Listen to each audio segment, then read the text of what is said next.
Good morning students. Online classes में आपका स्वागत है। और जैसा कि आप सभी को मालूम है कि हम पार्टनरशिप को लेकर आगे बात कर रहे हैं। पार्टनरशिप में हमारा जो चैप्टर है पार्टनरशिप फंडामेंटल, साझेदारी के सामान्य सिद्धांत। तो आज हमने इसके कुछ प्रैक्टिकल क्वेश्चंस को समझने के लिए एक थ्योरी क्वेश्चंस लेके आया हूँ कि हमने अभी तक ये समझा है कि किस तरह से पार्टनरशिप होती है, पार्टनरशिप डीड क्या होती है, पार्टनरशिप के क्या राइट्स हैं, पार्टनरशिप के क्या कैरेक्टरिटीज है, मेरिटीज, डिसमेरिटीज, हम काफ़ी चीज़ों को समझ चुके हैं। आज के इस क्वेश्चन में हम ये डिस्कस करने वाले हैं, एक इम्पॉर्टेंट क्वेश्चन को डिस्कस करने वाले हैं। और क्वेश्चन है आपका कि जो साझेदारों की पूंजी होती है वो पूंजी कितने प्रकार की होती है, क्योंकि जो साझेदारों की पूंजी होती है उसी पूंजी के आधार पर उनके प्रैक्टिकल क्वेश्चंस होते हैं और उनके अकाउंट बनते हैं। ठीक है, तो आज हम यहाँ पर क्वेश्चंस समझेंगे। ऊपर मैंने आपको क्वेश्चन दे दिया है कि साझेदारों की पूंजी कितने प्रकार की होती है, यानी जो पार्टनर्स की कैपिटल होती है वो कितने प्रकार की होती है। तो देखिए, जो पार्टनर्स की जो कैपिटल होती है वो दो प्रकार की होती है, यानी जो पार्टनर्स अपनी पूंजी लगाते हैं वो दो प्रकार की होती है। और हमें सवाल में जब भी हम सवाल करेंगे तो हमें दो विधियों के आधार पर ही सवाल करने पड़ते हैं। तो हम इसमें वीडियो में समझते हैं कि साझेदारों की पूंजी कितने प्रकार की होती है। तो साझेदारों की पूंजी देखिए यहाँ पर हमने लिखा हुआ है कि दो प्रकार की होती है। आपको मैं एरो भी डिफाइन कर देता हूं। दो प्रकार की होती है। नंबर एक है आपकी कैपिटल, चल पूंजी, और नंबर दूसरी जो कैपिटल है वो है आपकी अचल पूंजी। जो आपकी फर्स्ट है उसे हम बोलते हैं फ्लक्चुएटिंग कैपिटल, चल पूंजी, और दूसरी है आपकी अचल पूंजी यानी फिक्स्ड कैपिटल। क्लियर? हम यदि इसको दूसरे नाम से समझें तो हम इसको परिवर्तनशील पूंजी पद्धति भी कहते हैं और इसको हम स्थिर पूंजी पद्धति भी कहते हैं। यानी यदि आपको सवाल आता है तो आपको सवाल में दिया जाता है कि ये सवाल आपको फ्लक्चुएटिंग कैपिटल मेथड से सवाल करना है या आपको फिक्स्ड कैपिटल मेथड से सवाल करना है। तो यहां पर हम केवल एक बेसिक चीज समझते हैं कि जो पार्टनर्स की कैपिटल है वो दो प्रकार की होती है। एक होती है चल पूंजी और एक होती है अचल पूंजी। चल पूंजी, चल पूंजी यानी चलायमान, और अचल पूंजी यानी जो स्थिर होती है, इसलिए इसका एक दूसरा नाम होता है परिवर्तनशील पूंजी भी कहते हैं इसको, और इसको स्थिर पूंजी भी कहते हैं। अब परिवर्तनशील और स्थिर पूंजी जब भी सवाल में आपको दी होगी और आपको प्रैक्टिकल क्वेश्चंस करने के लिए बोला जाएगा तो हम इसमें समझते हैं कि यदि हमको चल पूंजी दी हो या अचल पूंजी दी हो तो कितने प्रकार के खाते खोले जाते हैं। तो सबसे पहले हमने ये क्वेश्चन समझा कि जो पार्टनर्स की जो कैपिटल होती है, पार्टनर्स की जो पूंजी होती है वो कितने प्रकार की होती है। तो जो पार्टनर्स की पूंजी होती है वो दो प्रकार की होती है, एक होती है फिक्स्ड और एक होती है फ्लक्चुएटिंग कैपिटल। अब फिक्स्ड और फ्लक्चुएटिंग कैपिटल में कितने प्रकार के खाते बनाए जा सकते हैं, मोस्ट इंपॉर्टेंट है। तो यहां पर हम समझते हैं कि फिक्स्ड और फ्लक्चुएटिंग में कितने प्रकार के खाते बनाए जाते हैं। देखिए, जब भी आपको सवाल दिया होता है और जब भी हमको इसमें प्रैक्टिकल अकाउंट्स बनाने पड़ते हैं तो हम सबसे पहले शुरुआत करते हैं फ्लक्चुएटिंग कैपिटल से।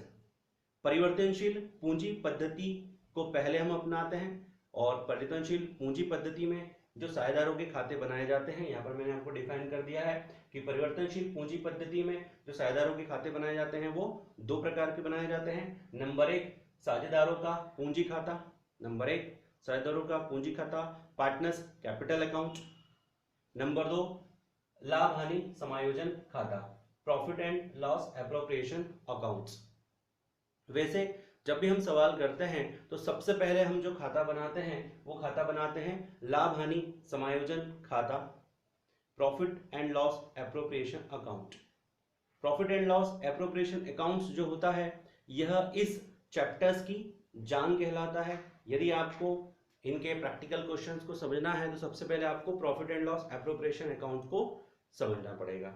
और profit and loss appropriation accounts को समझने के लिए मैंने आपको इसके पहले भी वीडियो में एक पूरा प्रारूप समझाया था कि किस तरह से profit and loss appropriation account बनता है। यदि आपने वो नहीं देखा है तो आप इसको एक बार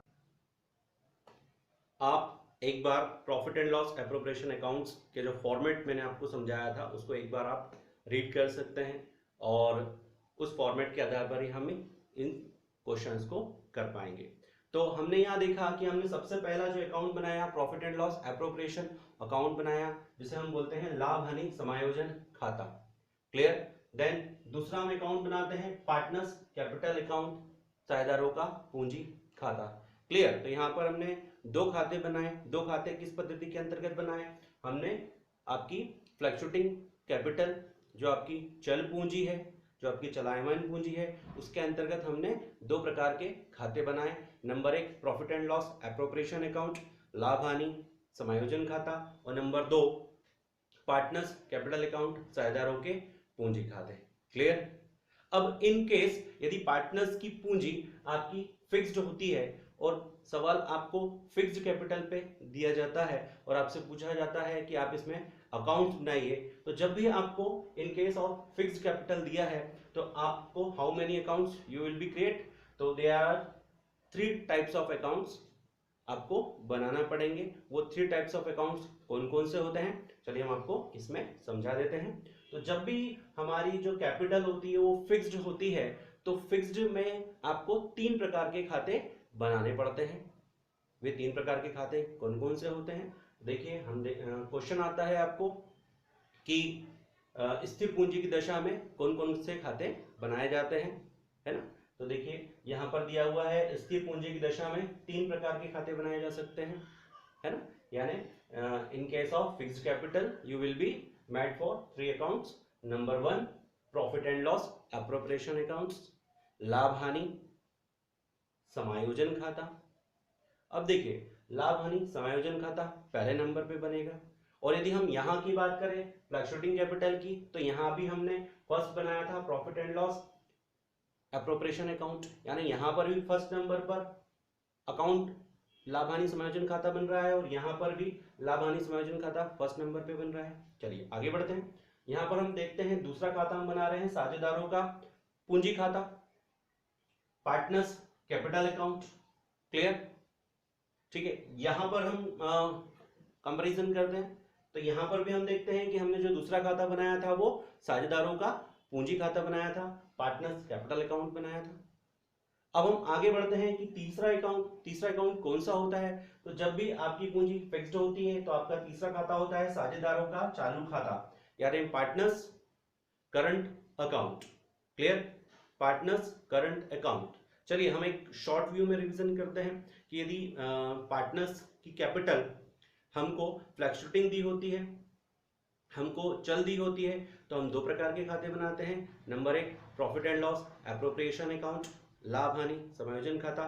नंबर 2 पार्टनर्स कैपिटल अकाउंट, साझेदारों के पूंजी खाते। क्लियर। अब यदि हम इसकी बात करते हैं कि जब पूंजी फिक्स्ड होती है तो फिक्स्ड पूंजी की दशा में कितने प्रकार के खाते बनाए जाते हैं? तो there are 3 types of accounts. Number 1 profit and loss appropriation account, लाभ हानि समायोजन खाता, इसमें भी बनाया, इसमें भी बनाया।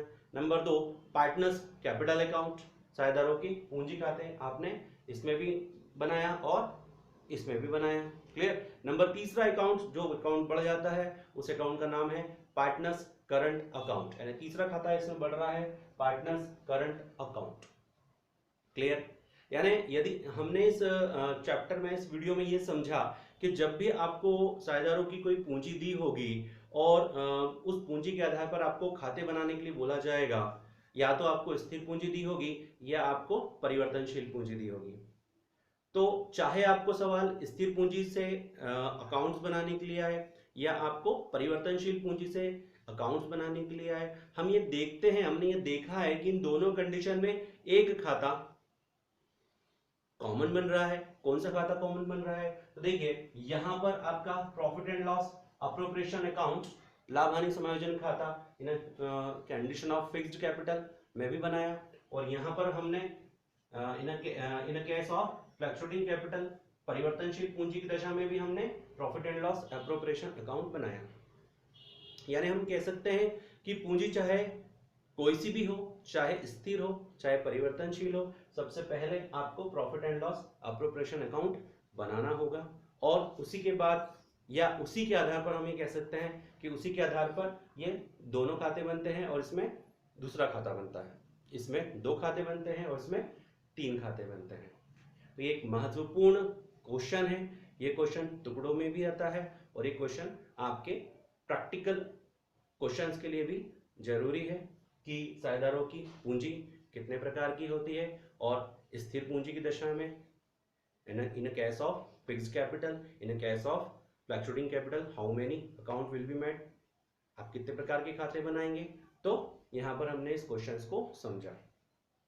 इस क्वेश्चंस को समझने के साथ साथ मैंने आपको ये भी बताया कि ये जो चैप्टर है हमारा फॉर्मेट बेस्ड होता है, फॉर्मेट बेस्ड होता है, यानी आपको profit and loss appropriation account का फॉर्मेट आना चाहिए। प्रॉफिट एंड लॉस एप्रोप्रिएशन का अकाउंट का फॉर्मेट मैं आपको पहले वाले वीडियो में बता चुका हूं, उसका फॉर्मेट भी आप अच्छी तरह से देख लें। क्लियर? तो इसके बाद हम एक क्वेश्चंस पे और चलते हैं। मोस्ट इंपोर्टेंट क्वेश्चन है और डेफिनेटली क्वेश्चन आपके एग्जाम्स में, बोर्ड एग्जाम्स में आता है और आएगा। इंपॉर्टेंट क्वेश्चन है, difference between fixed capital method and fluctuating capital method. Difference between fixed capital method and fluctuating capital method, यानी स्थिर पूंजी और परिवर्तनशील पूंजी में अंतर स्पष्ट कीजिए। स्थिर पूंजी और परिवर्तनशील पूंजी में अंतर स्पष्ट कीजिए। तो आप इसी क्वेश्चंस के आधार पर, इसी फॉर्मेट के आधार पर उस क्वेश्चंस का भी आंसर दे सकते हैं कि स्थिर पूंजी में जो साझेदारों का पूंजी खाते का शेष है वो हमेशा समान रहता है, जबकि फ्लक्चुएटिंग में जो साझेदारों के पूंजी खाते का शेष है वो बदलता रहता है। स्थिर पूंजी में हमेशा पूंजी लिखते हैं, जबकि आपकी परिवर्तनशील में capital, interest on capital, interest on drawing, ठीक है, ये सारी चीज भी इन्वॉल्व रहती है। ये हमेशा फ्लक्चुएटिंग नेचर की होती है और ये हमेशा फिक्स्ड नेचर्स की होती है, ठीक है। तो ये भी एक इंपॉर्टेंट क्वेश्चन बनता है कि साझेदारों की जो पूंजी है, स्थिर पूंजी और परिवर्तनशील पूंजी में अंतर स्पष्ट कीजिए। मोस्ट इंपॉर्टेंट क्वेश्चन है और इस क्वेश्चन को मैं आपको नेक्स्ट वीडियो में बता दूंगा। तो मुझे उम्मीद है कि आज जो हमारा डिस्कशन है, fix capital then fluctuating capital, how many accounts, है ना, आप कौन कौन से खाते बनाएंगे, तो आपको क्लियर हो गया होगा। परिवर्तनशील पूंजी की दशा में 2 प्रकार के खाते बनाए जाते हैं और स्थिर पूंजी की दशा में आपके 3 प्रकार के खाते बनाए जाते हैं। जब भी आपको सवाल दिया होगा, या तो सवाल आपको दोनों विधि से अलग अलग पूछा जाएगा या कभी कभी दोनों विधि के साथ एक साथ पूछा जाएगा। तो जब भी एक साथ बनाने के लिए बोलेंगे तो हम सबसे पहले परिवर्तनशील पूंजी, फ्लक्चुएटिंग कैपिटल के हिसाब से अपने अकाउंट मेंटेन करेंगे और फिर उसके बाद हम फिक्स कैपिटल के हिसाब से अपने अकाउंट्स को मेंटेन करेंगे, यानी अकाउंट्स बनाएंगे। तो स्टूडेंट्स, ये बहुत इजी चैप्टर है और इसी चैप्टर्स पे आपकी पार्टनरशिप डिपेंड करती है और आपके पार्टनरशिप का जो वेटेज होता है अकाउंट्स में वो 40 to 60 मार्क्स का होता है और इम्पॉर्टेंट चैप्टर है। आपसे मैं यही कहूँगा कि profit and loss appropriation accounts का फॉर्मेट आप एक बार देख लें। तो नेक्स्ट वीडियो में हम इसके प्रैक्टिकल एग्जाम करना स्टार्ट करेंगे। तो आई होप ये वीडियो आपको पसंद आया होगा। यदि आपको ये वीडियो पसंद आता है तो आप इसको हमारे चैनल को सब्सक्राइब कीजिए, लाइक कीजिए और भी जो कॉमर्स से रिलेटेड स्टूडेंट हैं जिन तक ऑनलाइन एजुकेशन नहीं पहुंच पा रही है या वो अवॉइड कर रहे हैं या अफोर्ड नहीं कर पा रहे हैं, तो उनको भी आप ऑफलाइन मोड पे या डाउनलोड करके इस वीडियो को आप दे सकते हैं। और आपको यदि इस वीडियो में कोई भी प्रॉब्लम है तो आप हमको कमेंट्स बॉक्स में कमेंट्स कर सकते हैं।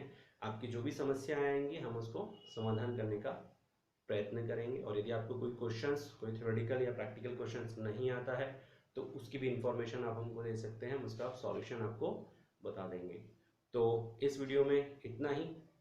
आई होप आपको वीडियो समझ में आया होगा और ये काफ़ी हेल्पफुल रहेगा आपके प्रैक्टिकल एग्जाम्स के लिए। तो इस वीडियो में इतना ही। नेक्स्ट वीडियो में आपसे फिर मुलाकात होगी। Thank you very much. Thanks.